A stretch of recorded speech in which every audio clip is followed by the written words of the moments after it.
disastrous fire in 1997, but only 33 years ago this once proud house echoed to the sounds of music and laughter. This was once the home of Mary Chorworth, who was the sweetheart and only true love of the poet Lord Byron. The hall dates back to medieval times, and legend has it that it was once the home of Robin Hood. It eventually became the home of the Chorworth family, and upon the disastrous marriage of Mary to Jack, Musters of Colwick Hall, the family name became Chorworth Musters.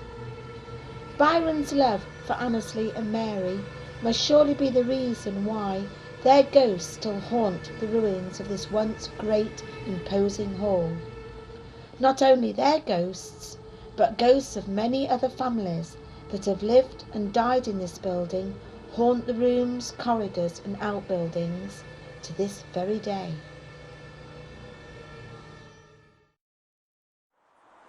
Now, haunted graveyard. You were in here one night with a group of, what, 20 people? 20 people on Halloween. Right. And we all decided to come up at midnight from out at Hall. And there were 6 of us in front. And one of them spotted this shape over there and said, "Look, Dick." And we looked, and it was the shape of a monk, and full hooded and everything. And it just drifted and faded away through the fence as a mist after a few seconds and went on into news. All 6 of you, all of us seen it. Yes. 6 people actually saw it. Yes. And all bear witness That's right. to it. Yes. Now tell me, why would it, because there's obviously a drop there now. I mean, do you think there's a reason why, was there a pathway or something? It used to be old bakehouse and brewery. Yeah. And of course it had been the footpath, which has been seen down there as well, walking about, but it had been the footpath over to Newstead Abbey. Ah, now you see, this is where I'm coming from. Yes. I want to know why that's been seen on that area there. Yes. And that's why he's on his way back Probably, to Newstead. Yes, that's what I see. Right. Now, possibly the most famous person in the graveyard is over here. That's correct, yes. Commander Chorworth Musters. That's correct. Now, you've got a very, very special story. Yes, have you not, to do with him? Yeah, well, mate, King of Patagonia, on his travels to South America, went in Darwin's footsteps. Wow. And of course the Indian chiefs got friendly with him and liked him and travelled on down South America with him. 2.5 years they were over there, and they made him king. But of course they didn't give him a crown, instead they ordered this stick to be carved for him as the mark of his kingship. That is Commander Chorworth Musters' This is his walking stick. Yes, as the Indians made from the Patagonian tribe. Crikey. The name Patagonia means tribe of the big feet. You say? In South American terms. You got that after the sale? Yeah, here, when the place yes, was sold up? It didn't have to sale, but its top was missing because top was originally a human jawbone, but I had to put this on. And of course, whenever you're here conducting ghost tours and other tours, you always take the stick with you. I was told as I was meant to have it, and lots of mediums has picked up on the side on me when I'm in hall and in grounds, as Really? it seems to follow me about and lead me, I think. And I do honestly believe I'm led by it, to remember everything and everything how I think I was meant to do it. Yeah. And apparently you come up here sometimes, do you not? I come up often on my own.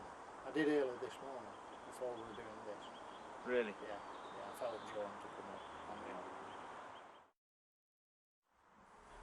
Robbie, your first ever, experience here was even before you actually worked here, is that right? Yeah, that's true, mate. Yes, about 7 years ago or more, the last caretaker, Sid Miller, we were sat here, there was Sid, was sat there, myself, my partner Alison, with a newborn baby.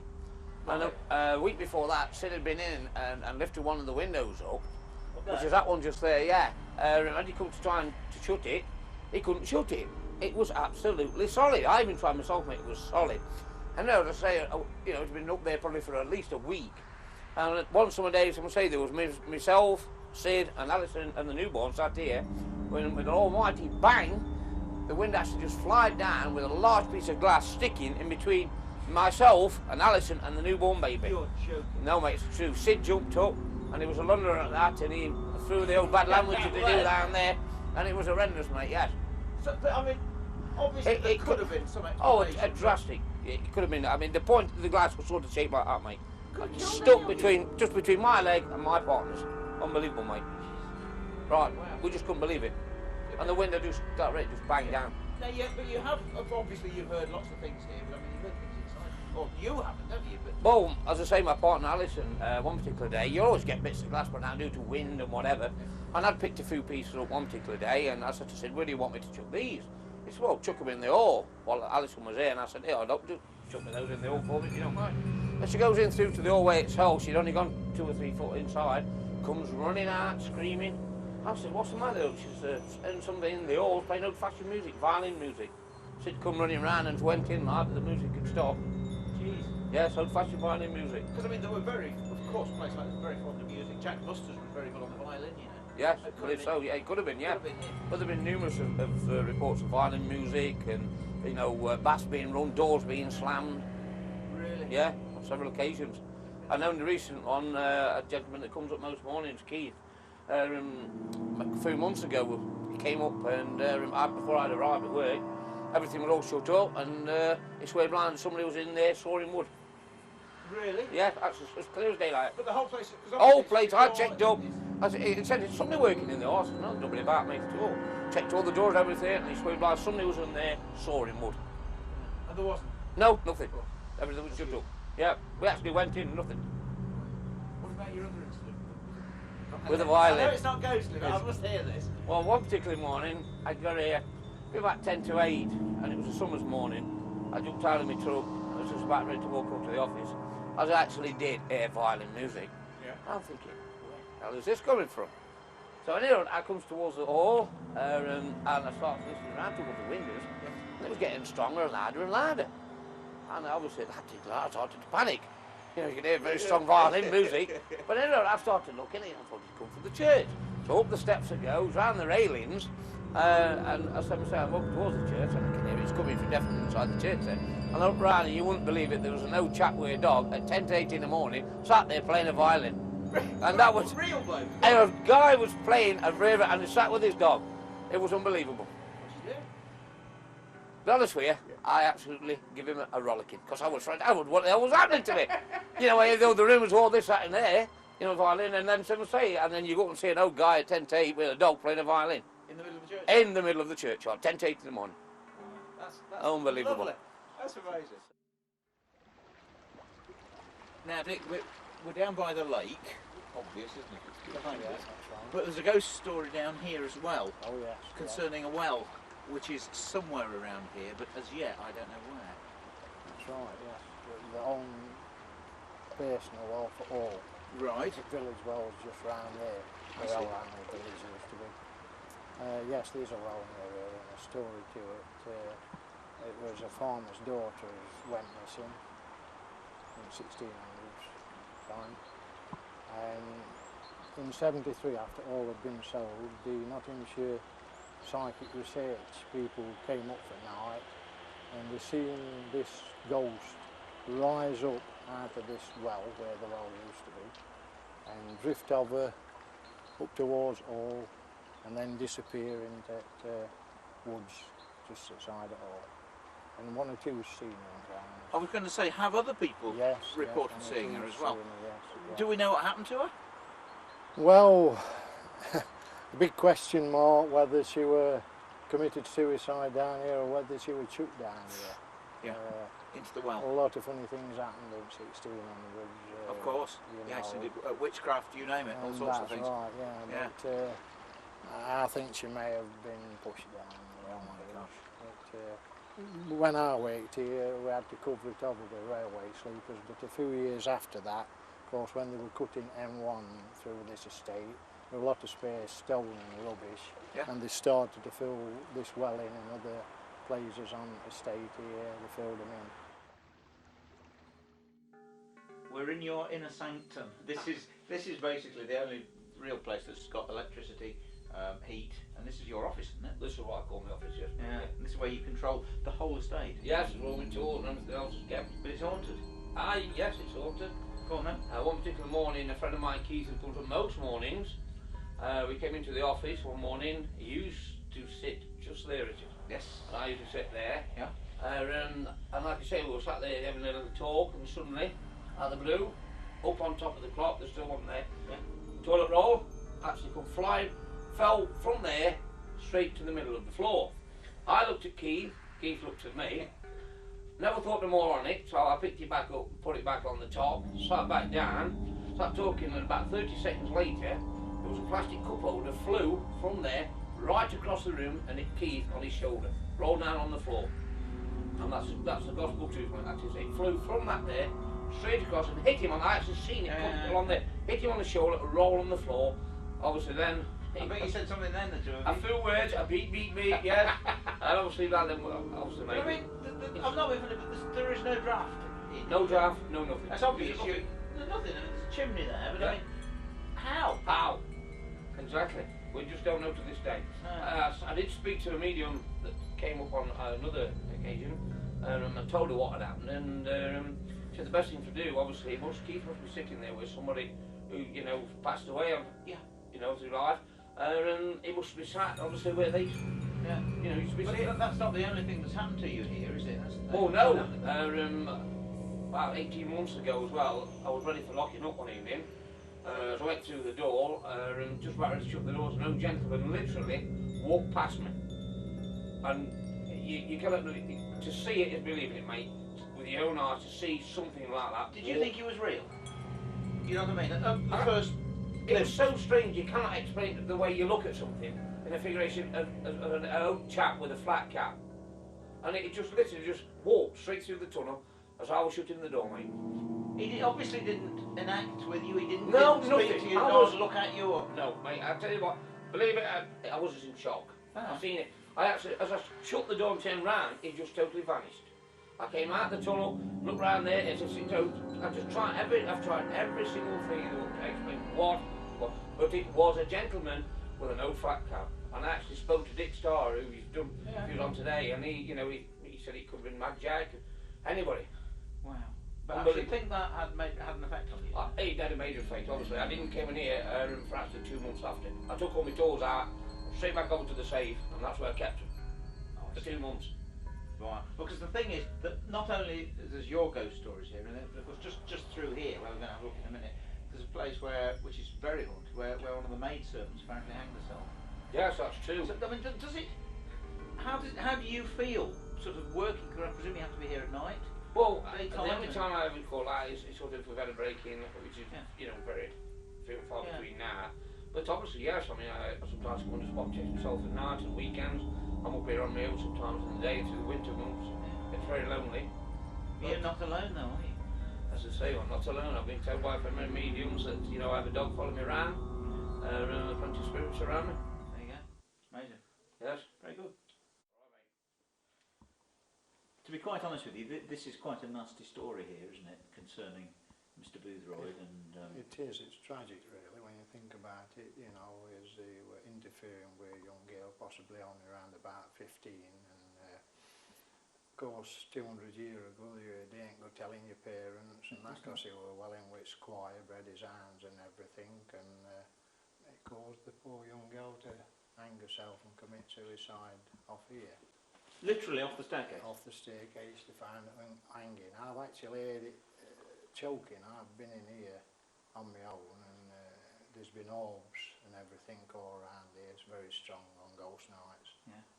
And of course it's the same maid as along this passage. There used to be a passage lead from this staircase, and it's the same maid as I seen when I was a lad 18 when I worked here. In the window? In the window. Wow. So I mean, to be quite honest, this is not a nice place to be on your own. It didn't, no. And it makes me wonder how Robbie actually comes in through the door and goes to his office, knowing what happened up there. Yeah.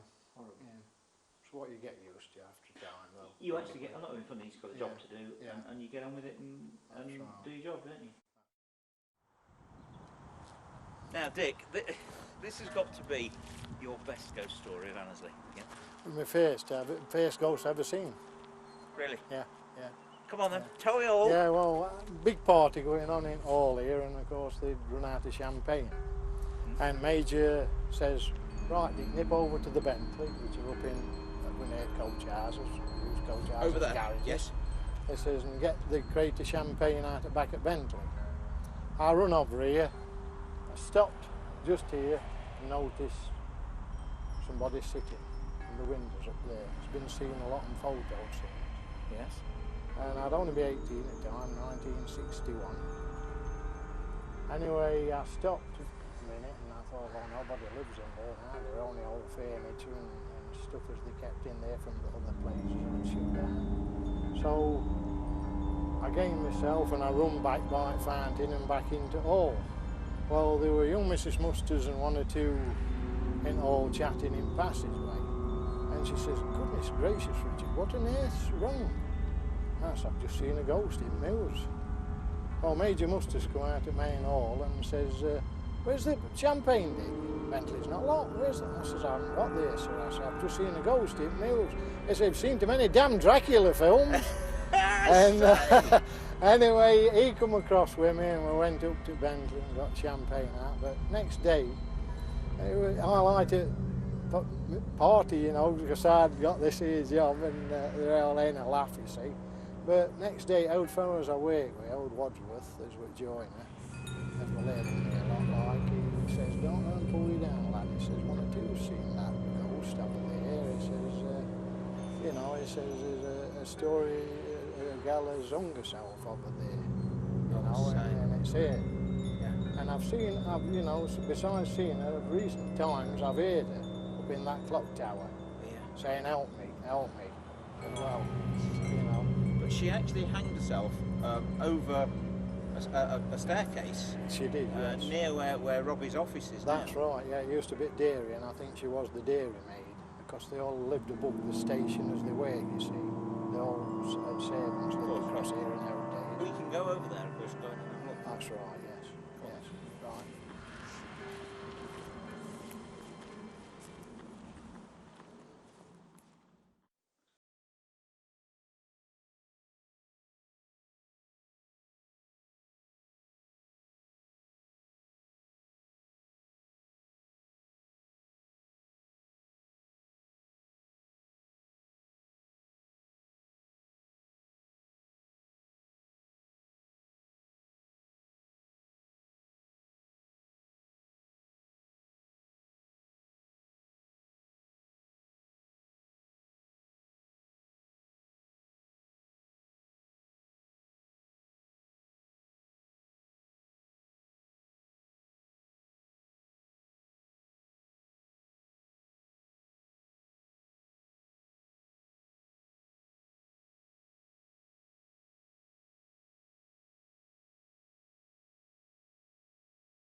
goes out that's true.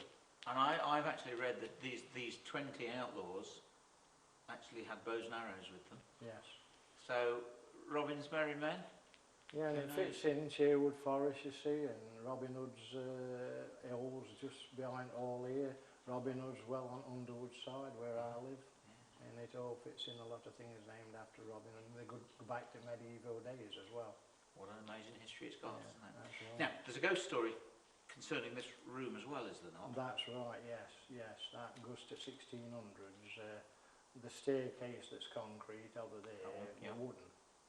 Well, they were wooden, of course, when I were here in 60s still, but when they were putting electricity into Old Hall, as they dug under there to put the cables, buried the cables, and they found these bones.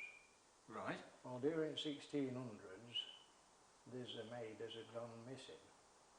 Well, I asked about the situation when I worked here as a lad, and the squire says, well, the maid, the two missing in 1600s didn't account for much, Dick. But, and he says, and that's where the matter lies, in other words, don't question me no more.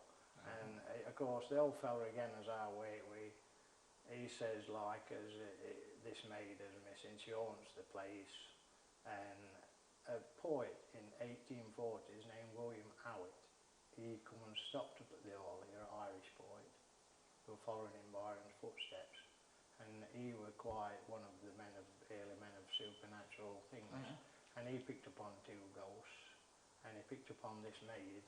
She sits aside the fireplace as though she's holding this child, because when they found her under there, she'd with child, and she'd been stabbed, they believed, you know, and it were all hushed up, of course.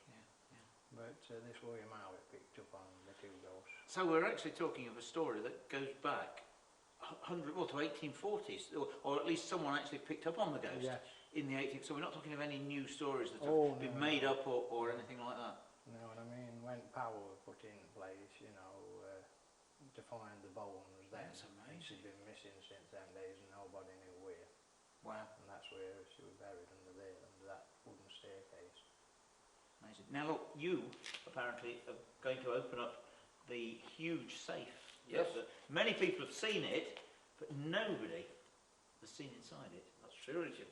Have you got? How do you do it? Have you got a key? Well, I've got a key and a couple of ways of doing it, but come on, I'll show you. Show me. Right, come on then. I've been waiting for this for a long time. Through the keyhole. Absolutely. Who lives in a place like this? Maybe one day, Richard, you. You never know. What kind of prison you in? Oh my God, it's got bars. I expected it to be a really, just like a little safe. But it's a huge, it's a room.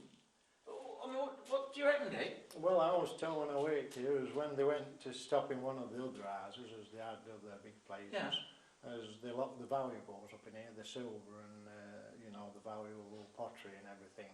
But I was also told previous to that, earlier times, as obviously with bars at front, as it was used for another thing as well, because they would hold court in here in old days. Yeah. So, Yeah. In other words, this was a prison cell. yes, I think so. Yes. Or a lock-up, I was anyway. told so. Yeah. I can see it as well, because I mean, it's very, very old as well. Yeah. I mean, the room itself is extremely old. So are these bars. Yeah. That is quite amazing. Very good. Now, there are much more spookier places than this in this building, are there not? Like the cellars. That's correct. Yeah. Shall we go and look in the cellars? After you, Richard. Come on then.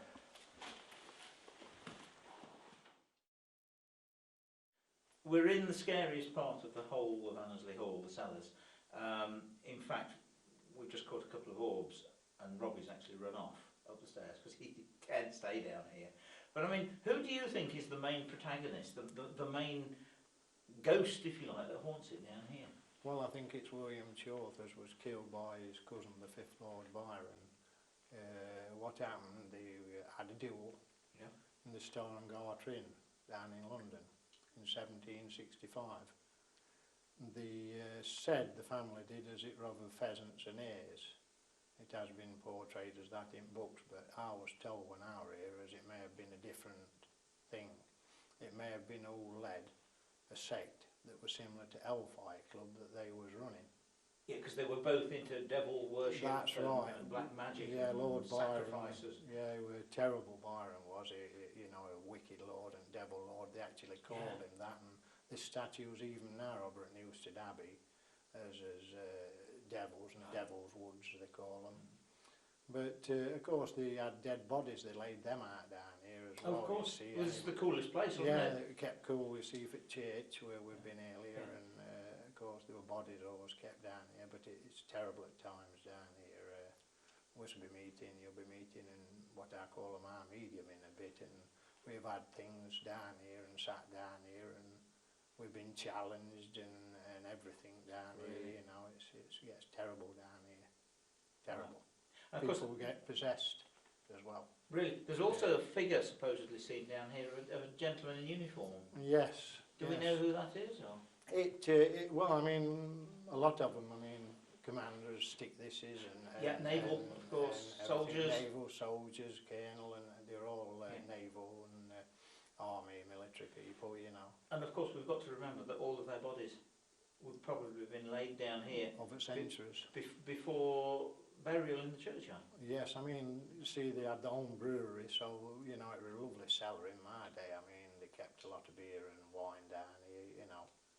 And of course, there's like a secret passage back in rooms that has been sealed off because they say, as you know, I was told, like, because it led out to library. Right. But I've also been told it's been sealed off for different things as well, as there's some evil legs behind there. I would love to be able to dig out and see what was behind there. Yes, it has been attempted, but not long ago, and some of bricks fell down. It was worn by the medium, as you'll be talking to. Bricks fell down and dropped on him, and she did actually say it was going to cave in if he carried on. Really? Yeah. So to be honest with you, if anybody ever dared or wanted to come and do a vigil or anything in this place, this is the hub. This is where everything seems to emanate from. Oh, I've seen them possessed down here and everything. You know, he lakes down here, and it goes up into all as well. And I mean, there were 3 possessed in the same night. Bad as well. Fantastic. Yeah. Yeah.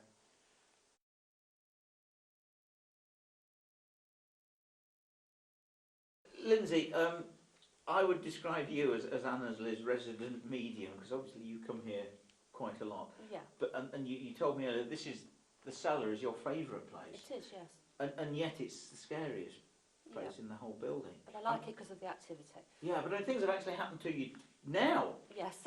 Yeah, about 5 minutes ago, yes. I mean, your back's been scratched, and something or someone's blowing on your face. Blowing on this side of my face, yes. That would bother me terribly. But No. obviously you're used to it. Yeah. It's So your, I like your it down profession, here. if you like. Yeah. And it's William Chorworth, we think, is it? Some of it is William, but some of it is people that I don't really like. I get a lot of hooded figures down here, which I don't like. Should think you don't. And there's one standing at the back of you at the Thank moment. you very much. Sorry. Oh, do you know? But I mean, is it mainly caused by what went on through that Yeah, bricked up yeah. archway there? Lots of sacrifices, devil worship. And I mean, I had actually got a chap coming at 10 o'clock this morning with a Kango, Right. Jason, and he was going to dig through, because I want to see what's through there, but on your No. recommendation, for want of a better word, we've actually not done it. I think if you persist in digging at the back of there, you'll unleash real bad entities. Things that then people won't come to the hall at all, because I feel they'll get really possessed, because there've been lots of possessions here. Yes, I know. I mean, things have happened with you. You've had to take things onto yourself, have you not? From people? Yes, the last night we did here, 2 of the group got possessed, and one of the ladies wouldn't come back, so I did ask him to step into me for a short while. But my guys was sort of helping me, and my group was, so I was perfectly safe. Yeah. But there has been lots of possessions, and he seems to be getting, they getting stronger. They, the spirits. Are they feeding on the energies of the number of people that are coming here? Spirits feed on fear. Oh, So the yes. more you're frightened, the more they feed on you. If the vibration is very happy and light, then they don't tend to bother, but spirit, negative energy feeds on fear. Really. And of course, without being funny, everybody that comes down into a dark, dark cellar Get really frightened, that's right. and they latch onto it, That's right. draw it, use it, and that's what he's doing. That's right. That's what William Chorlworth is actually doing. I don't feel, sometimes I feel that there's some sort of elemental, is the word? Oh yes. That's what I feel is That down frightens here. me beyond anything. Because it's something that is not going to leave here, and it's something that's getting very stronger by the weeks. Well, that's my cue, because me and elementals don't mix, so I'm frightened. I don't want it to dwell.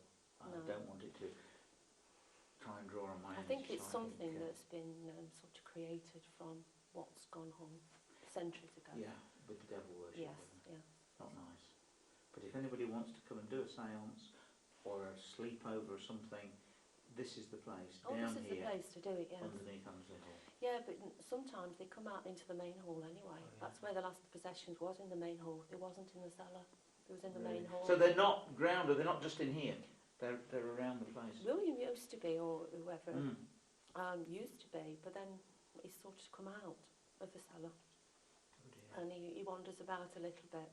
So there's quite a bit of activity in the and I've still got the glowing on my face. Really? Yes. Do you think it's time to go? Time for me to go, I don't know about you. That's fantastic, thank you very much indeed. You're welcome. Dick, we're actually inside the main hallway of Annesley Hall. Front door there. That's correct. From what, 1600s or? Yes, since after Civil War, since they did come up here full time, like when they lost the castle. This is where Byron's hopes and aspirations were dashed.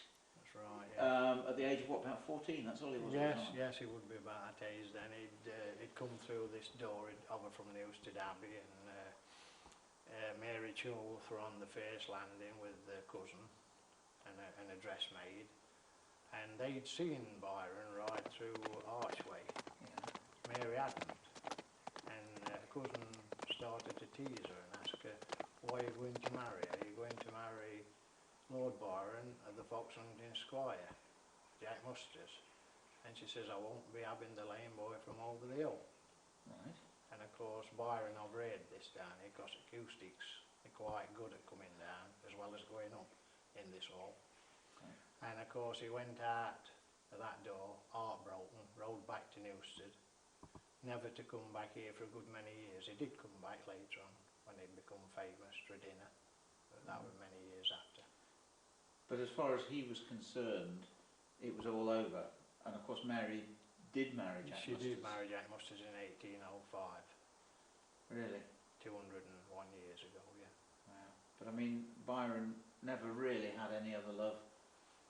He didn't, even when he was dying over in Misselingai, he said to his doctor, Palladora, he says the whole tenor of his life would have been different if he'd have married Mary Chorlworth of Ansley. Oh, I say. Yeah. Now, of course, his bedroom is preserved upstairs. It is, yes. And Mary's bedroom's there as well. That's right, So, and they're correct, both haunted. Yes, very much so, yes. And see if we can find either of them. Right. I'll follow you, I know you know the way.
the Reverend Clark, and they both loved Byron very much. They both liked him very much. In fact, they, especially the Reverend Clark, sent to nurture the fact as, you know, Lord Byron and Mary Chuff would be right together. Yes, of and course. to do Lady Byron. Yeah.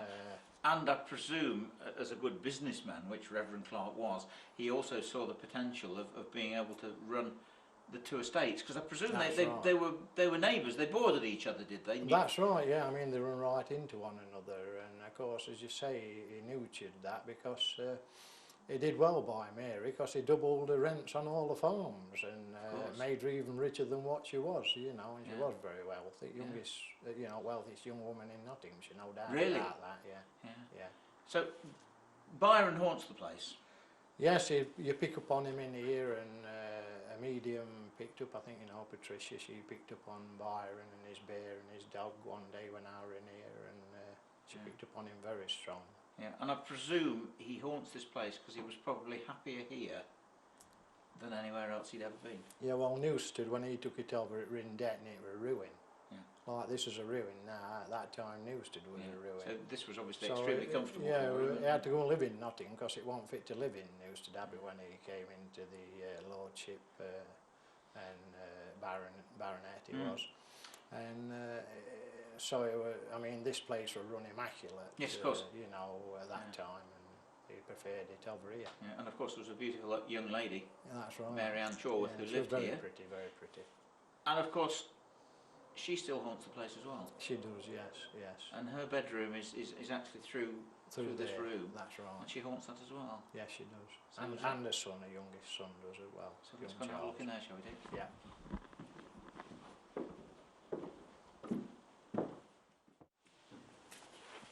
Okay, Dick. Mary Chorworth's bedroom. That's correct, yes. Haunted.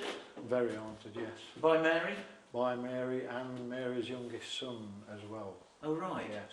Now, I know for a fact that mediums have certainly picked up on a lady in here, in a blue dress. People have seen a figure walking through the room of a woman, disappearing through the wall, but of course there was a door there.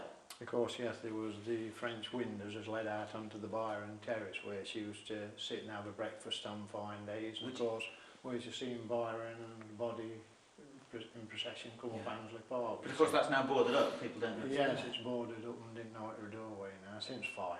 Yeah. But the stone throwing, the poltergeist activity that goes on in here, you don't think that's Mary, do you? No, I think that's young Charles with his young boy's tricks, because he was only 13 when he died, you see, with swamp fever over in South America. Wow. And at the same time his mother in this country was dying with the rheumatic fever from riots down at Collicore. Now Charles, of course, Mary's son, was a midshipman on HMS Beagle with Charles Darwin. That's correct, he was a big friend of Charles Darwin's, and of course Captain Fitzroy was a big friend of his father Jack Musters's. Obviously that's how he got the position on the Beagle. Yeah, but Charles didn't want to go. He didn't want to go, no. And his mother didn't want him to go. His mother didn't want to go because he was favourite, he was youngest and favourite. Yeah. Hence the fact that I presume that the two of them are actually united. Yes, I think like as he come back here, I mean, after he'd died over there, they bought his little chest as he'd got his belongings in on Beagle. They were put at top of all here, at top of the staircase, and Jack Musters locked the all up for 6 months and didn't allow nobody to come in. Absolutely. Did you ever see the chest when you were here? It really went out here, yeah. They never got rid of nothing, everything were here. The swords has killed William Chorworth, Robert Newstead Abbey, the sword has William Chorworth fought Byron with that hung up here, and Byron's dueling pistols, they're all in here, everything were in here. Amazing. Yeah, I've seen it all, yeah. Fantastic. Yeah.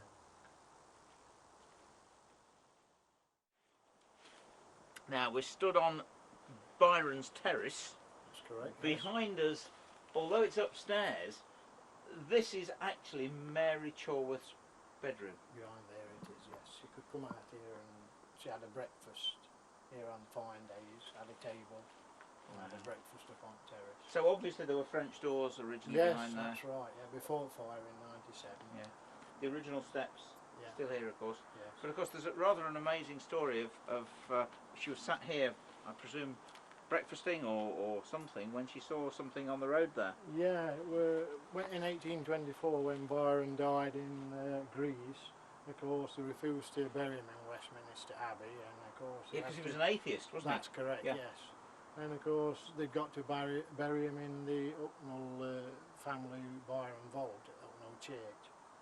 And of course it had been his wish to have a procession through on the toll road at front of Annesley Hall, over to Newstead Abbey, then back round again and to Hucknall Church, and they'd kept it from Mary because of ill health as Byron had died.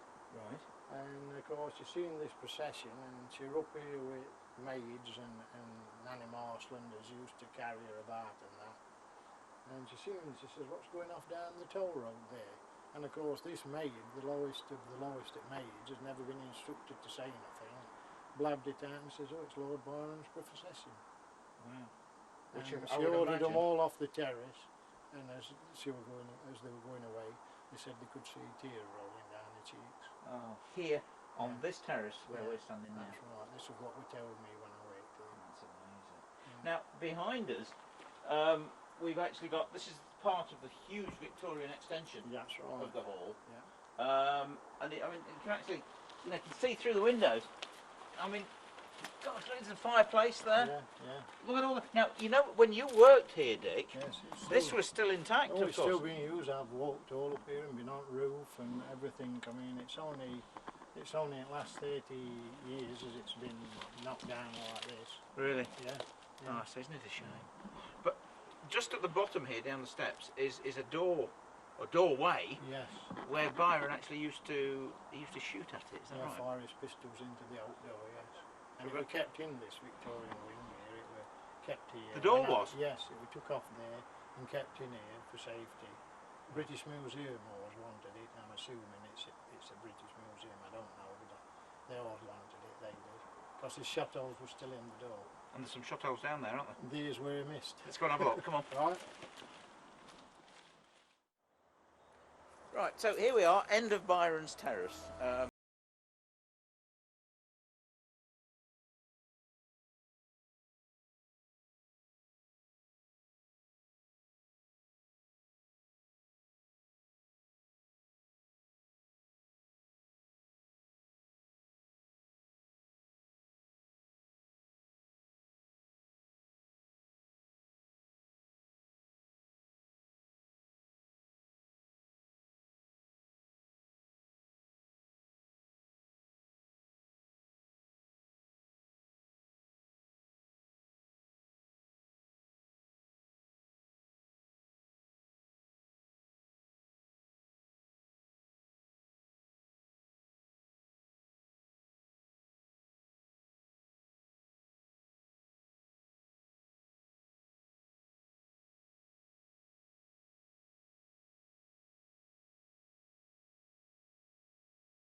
It's time for us to leave now.